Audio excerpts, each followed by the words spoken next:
All right, when it comes to trimming lanes on a field edge, we're in a little bit of a food plot here, as you can see behind me. If you're on a field edge, you kind of want to have that tree stand in position to accommodate a shot in the field. That's usually where your shot's going to occur. You do want to be prepared for stuff back in the woods, but in this particular case, you're not trimming a bunch behind you.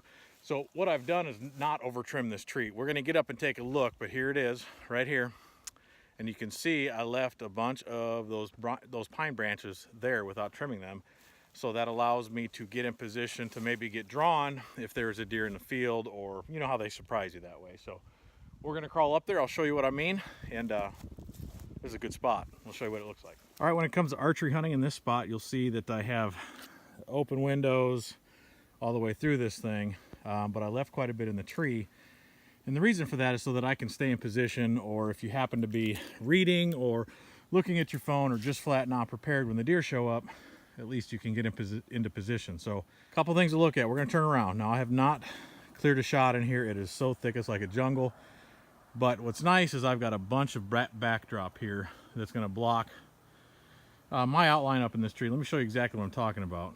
So there behind me you can see I'm pretty well covered. So if a deer is looking up at me from the field, you know, I've got stuff behind me to help break up my outline. Just something to keep in mind. Don't over trim when you're clearing out a shooting lane for a tree stand, but also don't leave too much.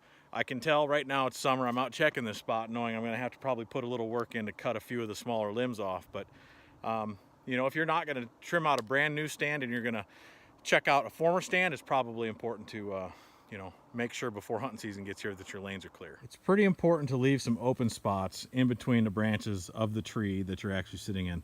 And I kind of use this similar to the face of a clock, if you will. We'll just start here like this is 12 o'clock.